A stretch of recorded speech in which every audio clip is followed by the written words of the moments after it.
Halo teman-teman, balik lagi bersama aku Herditia, seorang content creator dan UI designer dari Planting Studio. Nah, di video kali ini aku mau sharing aja gimana caranya menjadi seorang UI designer atau roadmapnya tuh seperti apa. Jadi apa yang harus kalian pelajari, apa yang harus kalian tahu ketika pengen menjadi seorang UI designer.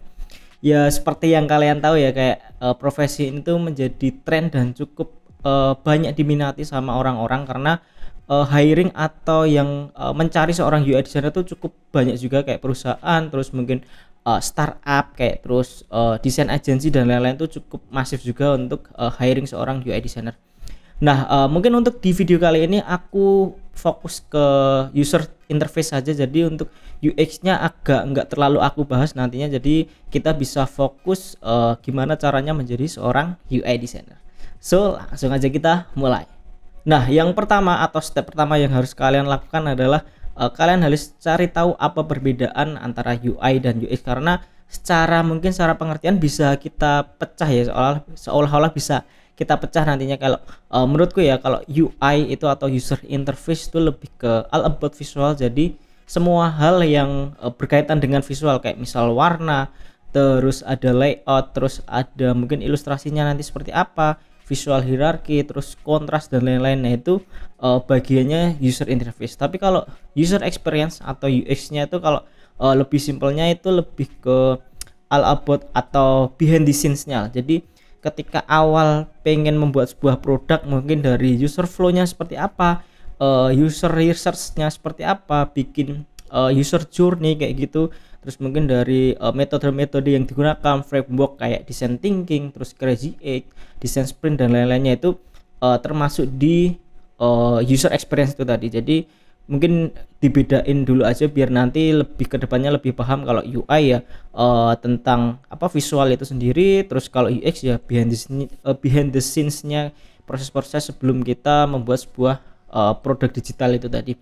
Nah, mungkin lebih gampangnya tuh kayak pembatasnya lah. Kalau biasanya yang sering aku alami sebagai UI designer tuh, kalau proses UX atau tim UX-nya tuh biasanya dari awal terus nanti sampai ke proses wireframe. Jadi ketika nanti dari tim UX tuh ngasih sketch kasar gitu. Nah, kita sebagai UI designer tuh menerjemahkan sketch itu tadi ke dalam wireframe, terus dari wireframe ke high fidelity, prototype dan handoff seperti itu. Nah, nanti terus kerjanya tuh ngapain aja sebagai user interface designer. Jadi kalau aku sebagai UI designer tuh yang pertama kayak tadi ya, kita membuat dari sketch kasar. Biasanya kan kalau kita dapat brief dari klien atau mungkin dari teman UX kita, dia tuh cuma ngasih coret-coretan di kertas kayak gitu, terus di send ke kita, dikirim ke kita. Nah, kita harus mentransformasikan itu sketch kasar itu menjadi sebuah low fidelity atau bisa dikatakan wireframe lah. Jadi kita mulai bikin layoutingnya seperti apa, terus ya secara garis besarnya dulu aja. Jadi layoutnya nanti kira-kira elemen-elemennya apa aja yang digunakan, terus nanti di sini ada menu apa, di sini ada tombol apa, button ataupun yang lainnya tuh kita terjemahkan ke dalam wireframe itu tadi. Terus setelah wireframe misal nanti di approve sama project manager kita ataupun dari klien kita, kita masuk ke tahap atau proses yang namanya high fidelity. Jadi high fidelity itu, kalau tadi wireframe kan cuman kayak hitam putih, terus cuman secara general atau gambaran besarnya aja. Tapi kalau high fidelity nanti kita udah main warna, udah main layoutnya di perhalus lagi, ditambahin shadow, ditambahin beberapa elemen lagi, kayak iconnya juga udah dimasuk-masukin, kita udah memasukkan font yang cocok, terus kita mulai bikin style guide-nya, design system dan lain-lain. Jadi di proses hi-fi atau high fidelity nanti prosesnya cukup panjang juga, karena kita mulai membuat desain itu bisa dipresentasikan ke klien. Jadi kira-kira nanti desainnya misal websitenya tuh kayak gini, atau mobile apps-nya tuh seperti ini hasilnya nanti, kira-kira seperti itu. Jadi di proses high fidelity nanti prosesnya cukup panjang juga. Nah, ketika di proses high fidelity itu tadi, kalau misal udah approve lagi semua screen-nya, semua flow-nya dari awal sampai akhir, biasanya kita masuk ke prototyping, yaitu kalau tadi high fidelity itu belum bisa kita gunakan ya. Jadi nggak bisa diklik, nggak bisa di swipe, nggak bisa pokoknya nggak bisa diapa-apain, cuman sekedar gambar aja kayak gitu. Tapi kalau nanti masuk ke tahap prototyping, biasanya kita udah mulai menambahkan interaksi ya. Jadi button ini bisa diklik ke page lain, ketika kita klik mengarah ke page lain, terus bisa di swipe, bisa ya ada gesturnya, ada interaksinya lah. Jadi seolah-olah ini setengah jadi biar klien atau nanti user itu bisa menggunakan aplikasi kita walaupun belum di launch. Dan ini juga proses prototyping ini kayak preventif. Jadi ketika nanti sebelum di coding atau di develop itu biar nggak terlalu banyak bug atau mungkin ini belum final, ini masih salah atau yang lainnya, ketika nanti dapat feedback dari user tuh masih bisa di revisi di tahap prototyping. Jadi ketika tahap nanti prototyping itu biasanya ada usability testing juga, kita ngetes ke user langsung yang bakal menggunakan produk kita, entah website atau mobile app seperti itu. Jadi dites, ketika ada feedback, ketika ada ini ada revisi, ya kita merevisi di bagian prototyping atau balik lagi ke tahap high fidelity tadi. Jadi direvisi, ketika nanti udah approve lagi proses prototyping ini, nah itu baru kita serahkan atau proses hand off ke developer ya. Jadi dari desain tadi diterjemahkan ke coding biar bisa di develop sama developer atau programmer kita kayak gitu, biar nanti produknya bisa di launch ke publik atau ke user. Jadi proses kerjanya seperti itu. Pertanggungjawaban atau tanggung jawabnya seorang UI designer ya dari awal wireframe, terus high fidelity, prototyping, hand off dan lain-lain. Dan itu juga prosesnya cukup kurang lebih menurutku sama sih untuk beberapa tempat, tapi mungkin kalau teman-teman yang lain berbeda, itu berarti bisa disesuaikan. Tapi secara general kalau UI designer setahuku seperti itu. Nah, step kedua setelah kita tahu tadi kayak pengertiannya seperti apa, kerjanya kayak gimana, apa aja yang harus kita lakukan, nanti kira-kira kita sebagai UI designer tuh ngerjain apa aja. Nah, itu kan udah kita pahami tadi. Nah, step kedua ini kalian harus belajar tentang basic desain. Jadi misal kayak layouting, terus warna. Nah, ini warna cukup krusial ya. Jadi teman-teman harus mungkin pahami kayak kombinasi warna itu seperti apa, harmoni warna itu seperti apa. Jadi kalau warna itu cukup krusial karena itu langsung kelihatan ya. Jadi kalau misal kalian lihat desain yang kurang bagus, warnanya kan langsung kelihatan ya. Atau mungkin kombinasi warnanya yang digunakan kurang bagus atau terlalu kontras atau yang gimana, itu kan langsung kelihatan. Jadi warna ini menjadi komponen desain yang cukup krusial ketika nanti ngedesain. Jadi kalau bisa benar-benar dipelajari teori warna, gimana cara kombinasi warna yang benar. Kan ada kayak analogus, terus monokromatik, komplementari dan lain-lain kayak gitu. Jadi gimana cara mengkombinasikan warna yang bagus dan ketika nanti dilihat desain kita tuh ini enggak mencolok mata, terus sesuai dengan branding, terus sesuai dengan pesan yang akan disebarkan sama produk digital kita dan lain-lain. Jadi bisa mungkin teman-teman cari beberapa referensi kayak teori warna dan lain-lain, itu juga cukup membantu. Terus setelah warna ada juga yang namanya kayak tadi layout ya. Kita harus gimana caranya membuat layout yang bagus. Terus layout juga berkaitan dengan spacing, jadi jarak antar elemen tuh sebaiknya berapa, terus apakah terlalu dekat, apakah terlalu lebar itu juga nggak bagus. Jadi kita harus tahu seberapa lah jarak yang pas sama antara desain atau antar section atau antar elemen dalam desain yang bakal kita bikin nantinya. Misal kalau di UI designer tuh ada aturan kayak 4 pixel kayak gitu. Jadi kelipatan 4 pixel atau 8 pixel ya biasanya. Jadi ketika nanti dari elemen satu ke elemen lainnya tuh biasanya jaraknya tuh kelipatan 4 atau kelipatan 8. Jadi misal 4, 8, 12, 16, 20, 24 dan seterusnya. Jadi nanti lebih konsisten lagi, dan ketika secara overall tuh dilihatnya pasti lebih enak sih. Nah, itu yang sering-sering aku pakai ya untuk hal spacing. Terus juga ada yang namanya contrast, repetition, alignment dan proximity. Jadi itu juga cukup penting. Kalau kontras tuh di warna juga berpengaruh. Misal warna fontnya sama backgroundnya itu kelihatan atau enggak. Jadi ada yang namanya WCAG, jadi itu mengukur tingkat kekontrasan warna antara font yang bukan font, nggak melulu soal font. Jadi warna foreground sama warna background itu lolos nggak di kontrasnya gitu. Ada perhitungan seperti itu, mungkin bisa teman-teman cari juga. Terus juga kontras repetition gitu, kayak pengulangan dalam sebuah elemen desain di user interface tadi. Gimana cara kita membuat elemen itu, oh ini satu grup, oh ini beda lagi sectionnya, dan seterusnya. Terus alignment juga kayak penataan, oh ini udah sesuai dengan gridnya atau belum, dan lain-lain. Terus ada proximity. Nah, nggak kalah penting juga ada typography atau mungkin pemilihan fontnya nanti, karena font atau typeface kan itu tipenya beda-beda ya. Ada serif, ada sans serif, ada yang Latin, ada display, ada ya pokoknya handwriting itu juga banyak. Dan setiap setiap font atau jenis tipenya itu tadi punya pesan dan kesan yang berbeda-beda. Misal menggunakan sans serif itu lebih modern, lebih timeless, lebih kekinian dan lain-lain. Tapi kalau menggunakan serif itu kan lebih old, lebih mungkin lebih elegan dan lain-lain. Itu teman-teman harus tahu pesan dan kesan font yang kalian gunakan. Jadi disesuaikan juga dengan branding produk digital yang bakal kalian desain kayak gitu. Jadi biar matching lah antara font sama branding yang mereka gunakan tuh cocok kayak gitu.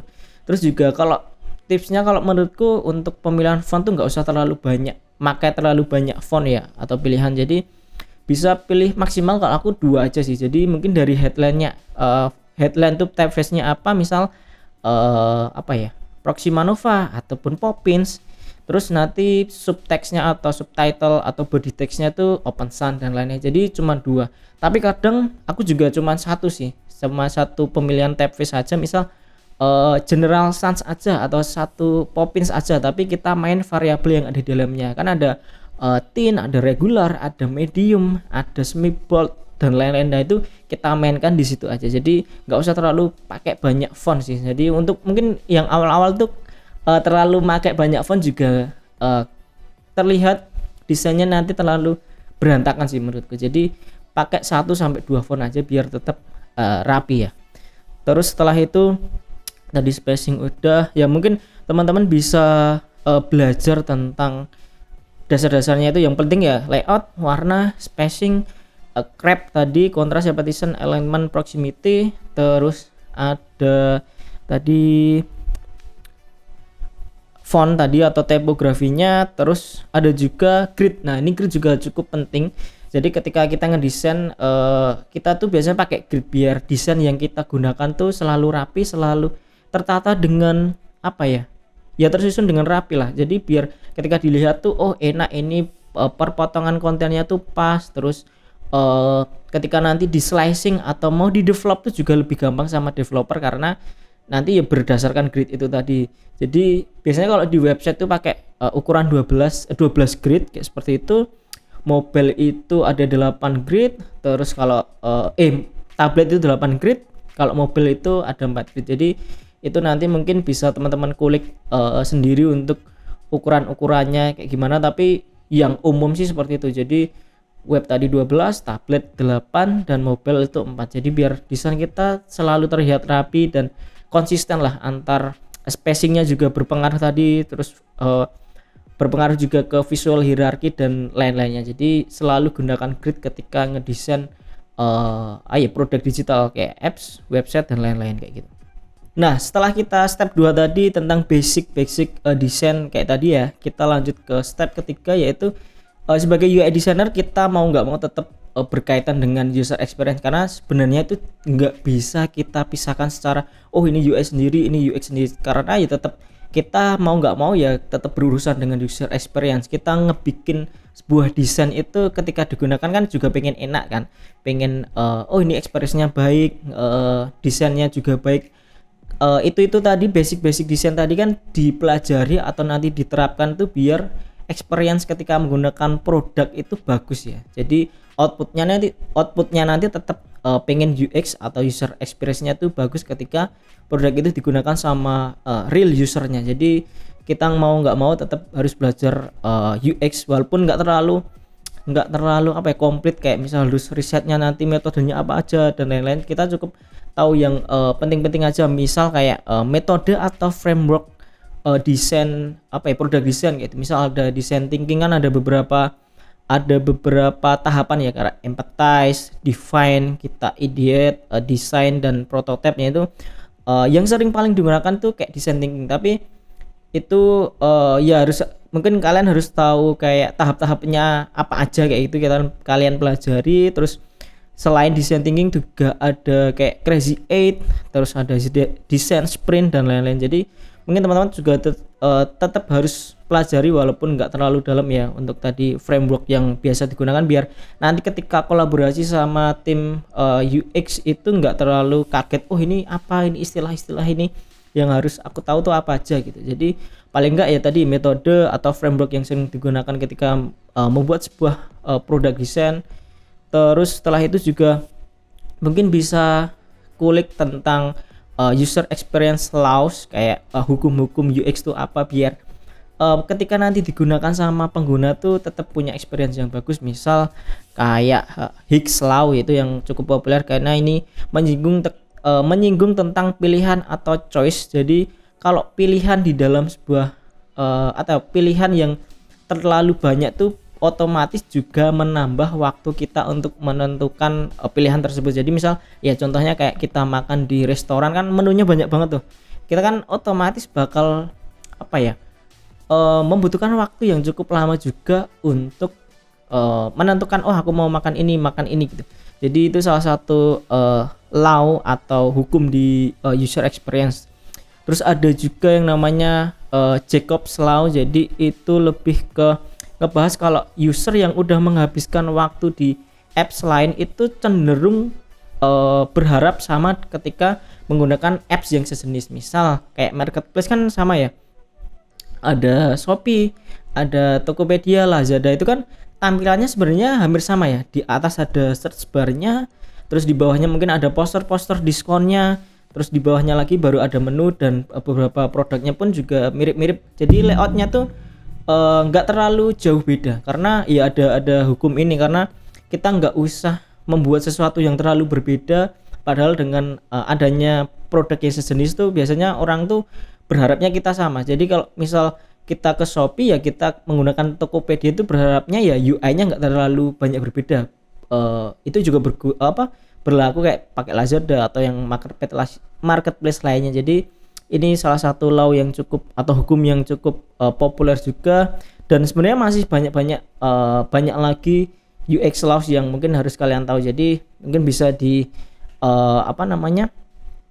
dipelajari lah, kalian searching apa aja UX user experience laws yang harus kalian pelajari nantinya.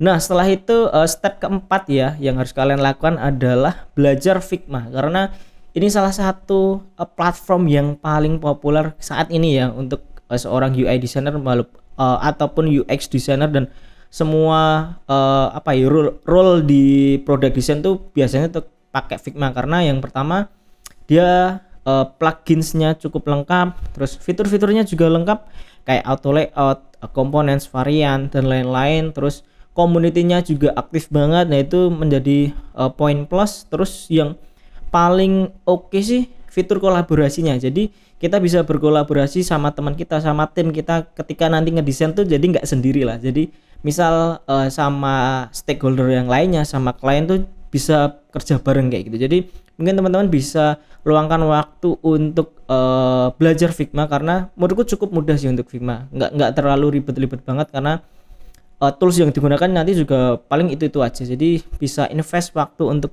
pelajari Figma. Dan salah satu beberapa hal yang mungkin harus kalian utamakan ketika belajar Figma, yang pertama adalah auto layout, karena ini berguna banget dan ini basic sih yang harus kalian kuasai. Jadi auto layout nanti bakal mempermudah proses desain kalian ketika mungkin menambahkan elemen itu nggak harus kita atur ulang manual, nggak harus kita pokoknya ini bakal mempermudah kamu lebih konsisten juga untuk jarak-jaraknya. Terus untuk teman-teman yang lain ketika kolaborasi nanti juga lebih enak kayak gitu. Jadi Yang pertama itu tadi auto layout, terus yang kedua itu ada components dan variants. Jadi ini juga bakal saving time kamu banget ketika nanti ngedesain kayak components variant tuh. Nanti misal kamu bikin button tuh nggak usah setiap page nggak usah bikin lagi, jadi tinggal ngambil aja dipakai di situ, ngambil lagi dipakai kayak gitu. Jadi nggak usah bikin berkali-kali padahal komponen itu sama. Jadi komponen and variance nanti juga cukup berguna, jadi teman-teman harus pahami itu. Dan itu dua itu tadi, auto layout dan components variant tuh hal yang wajib yang harus kalian kuasai ketika nanti belajar Figma itu tadi. Jadi itu ya tips-tipsnya untuk make Figma atau belajar Figma itu tadi. Terus juga mungkin pluginsnya, karena di Figma kan pluginsnya cukup banyak ya. Jadi teman-teman bisa cari kayak plugins apa aja yang berguna ketika kalian bekerja. Mungkin aku nanti buatkan video yang berbeda khusus untuk fokus membahas plugin apa aja yang sering kita pakai dan bakal mempermudah pekerjaan kita kayak gitu. Nah, kelima nih, step yang kelima, kalau kalian udah bisa Figma, nah ini mulai untuk ngedesain ya. Jadi untuk awal-awal tuh teman-teman bisa mungkin ke Dribbble, karena yang cukup populer ya Dribbble atau Behance. Kalian ambil satu desain yang mungkin kalian suka, terus kan itu ada PNG dan misal kayak website ya, itu full page kayak gitu kan. Itu teman-teman bisa ambil PNG-nya aja, terus kalian bener-bener duplikat semuanya. Jadi warnanya kalian duplikat, terus mungkin dari fontnya ukurannya berapa aja, elemennya penempatannya kayak gimana, layoutnya seperti apa, spacingnya itu gimana kayak gitu. Jadi kalian duplikat bener-bener di tracing lah istilahnya. Jadi dari desain yang gambar itu tadi, PNG itu tadi, kalian duplikasi biar kalian itu terbiasa nantinya, oh spacingnya segini, oh font-fontnya tuh tekstilnya kayak gini ya, H1 berapa, H2 berapa, H3 berapa. Nah biar kalian nanti terbiasa ketika ngedesain. Jadi mungkin di awal-awal biar lebih pemanasan kayak gitu. Jadi biar kalian tahu, oh warna yang bagus tuh seperti ini, warna teks tuh pakainya kayak gini, layoutnya tuh biar variasinya enak tuh seperti ini. Jadi kalian tahu untuk awal-awal tuh biar membiasakan diri. Nah setelah itu kalian bisa mulai untuk desain sendiri. Jadi misal kalau aku sih biasanya ambil temanya dulu, pikirin temanya, misal kayak finance atau banking atau mungkin SaaS kayak gitu. Jadi konten atau temanya tuh seperti apa, baru nanti step kedua setelah itu bisa cari referensi. Nah referensi ini juga dipecah ya, kayak referensi stylenya seperti apa, misal minimalis, brutalism, terus neoformism atau skeuomorphism dan lain-lain tuh bisa diulik aja kalian mau yang mana. Terus nanti referensi yang kedua, referensi warna biasanya. Jadi warnanya mau seperti apa, monokromatik, analogus atau kombinasinya pakai warna apa aja. Nah itu bisa dicari referensinya. Terus yang ketiga biasanya tuh referensi teks atau fontnya tuh pakai yang gimana, apakah yang bold, apakah yang besar-besar, yang pakai font yang bold, white kayak gitu, atau yang gimana, itu bisa dicari referensi. Nah menurutku kalau awal-awal kita nggak usah terlalu banyak cari referensi. Jadi misal 5 aja lah, 5 karya yang kayak tadi yang stylenya udah termasuk di situ, terus fontnya kayak gimana, warnanya kayak gimana. Jadi maksimal biasanya 5 aja biar nggak terlalu banyak. Kalau soalnya kalau terlalu banyak nanti kalian malah jadi agak bingung ya, ini mau ngambil yang mana, jadi malah nggak jadi ngedesain nanti. Jadi cukup limitasi aja ketika mau membuat desain untuk pertama kalinya, yaitu ketika kalian udah kontennya udah ada, terus referensinya udah ada, tinggal dieksekusi aja. Jadi itu diulangi terus. Jadi mungkin tipsnya juga kalian harus konsisten, karena kayak itu nggak bisa kalian capai dalam cuman berapa bulan aja, 2 bulan 3 bulan langsung jago ya. Mungkin ada yang kayak gitu, tapi agak susah ya kalau kalian nggak konsisten. Jadi minimal luangin waktu per hari itu, misal kalian alokasikan 2-3 jam sehari untuk ngedesain kayak gitu, entah website, entah apps atau yang lainnya kayak gitu. Jadi kalian benar-benar konsisten put effort ke profesi ini, atau ketika pengen jadi ya benar-benar kalian benar-benar pengen mau ya latihan itu tadi, tiap hari diluangkan waktu, karena makin banyak latihan kalian nanti makin improve, makin tahu salahnya di mana, makin cara ngembanginnya kayak gimana. Nah itu biasanya kalian kalau konsisten nanti ada progresnya kelihatan lah, daripada yang sehari ini atau 2 hari ini desain terus tapi bolong 1 hari atau 2 hari baru ngedesain lagi hari berikutnya. Itu mungkin tiap hari diluangin waktu aja biar lebih enak dan progres atau prosesnya nanti kelihatan. Nah, step ke-6 atau yang terakhir sih aku mau share aja kayak tips dan triknya aja ketika ya biar lebih cepat aja nanti kalian belajarnya ya. Jadi yang pertama itu, kalau kalian ya tadi ya mau exercise atau bikin desain kayak mau bikin desain apa, kontennya apa, kan kadang bingung ya. Kalian langsung aja ke crunchbase.com. Jadi ini salah satu website yang isinya itu perusahaan-perusahaan yang baru dapat funding ya. Jadi kayak startup kayak gitu di di seluruh negara worldwide kayak gitu. Nah, kalian pilih salah satu aja, misal perusahaan apa kayak gitu. Kalian lihat websitenya, karena biasanya website di situ tuh masih jelek-jelek ya. Jadi kalian bisa ambil kontennya di situ, kalian buka dulu websitenya, terus kalian ini cocok buat di redesign, ya udah kalian ambil kontennya di situ, terus kalian redesign website itu. Jadi nggak usah mikirin dari awal sampai akhir nanti kontennya seperti apa, bisa pakai atau nyomot konten dari website itu, karena kan itu website real ya, udah launch kayak gitu, udah live. Kalian ambil aja kontennya. Itu yang sering aku lakukan buat eksplorasi desain biasanya kayak gitu.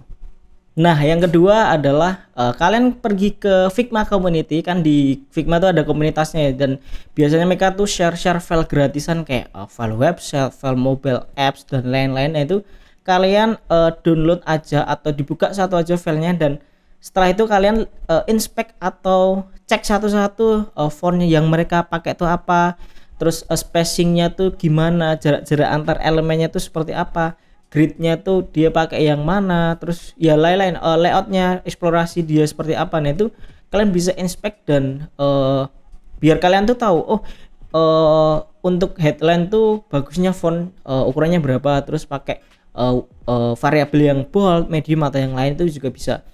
Terus warnanya, pemilihan warnanya dia seperti apa, dia tuh pakai kombinasinya seperti apa. Jadi di file di community tuh bisa kalian eksplorasi juga.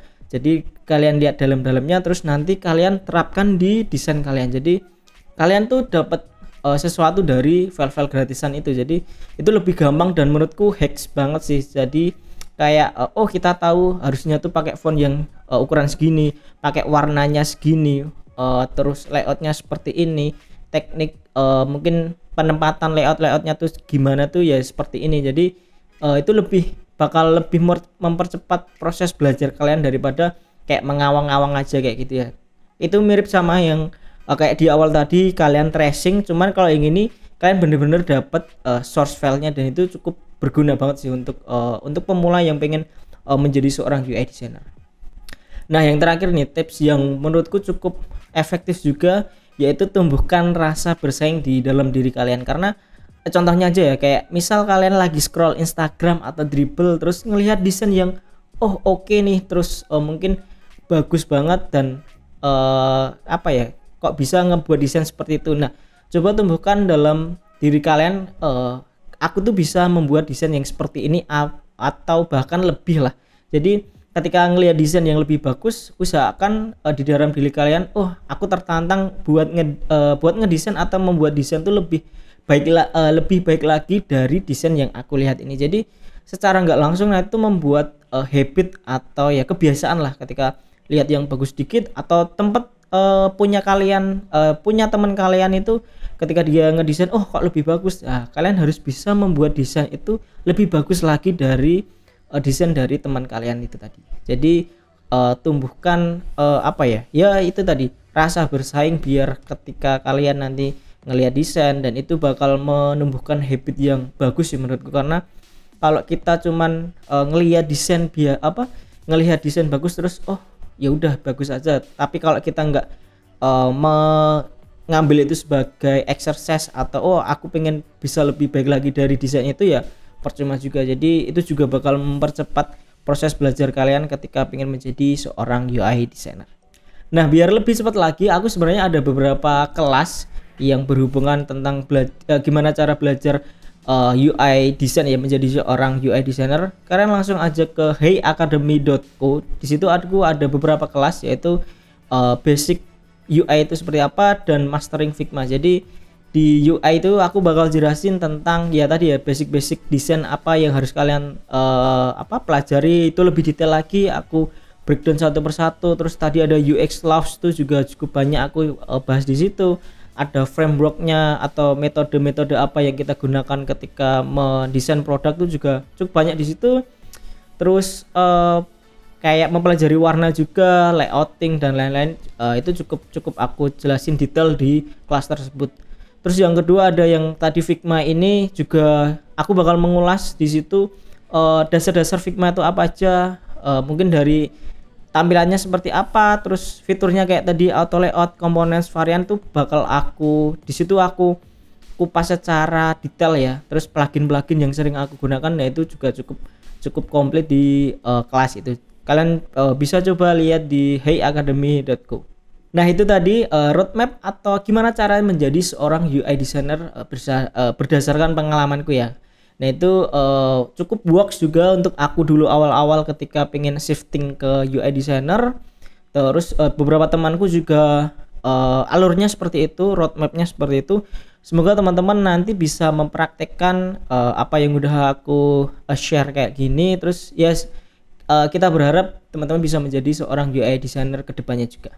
So thank you buat yang udah nonton sampai sini. Jangan lupa untuk subscribe, like ataupun share biar teman-teman yang lainnya itu juga tahu, dan sampai ketemu di video selanjutnya. Thank you.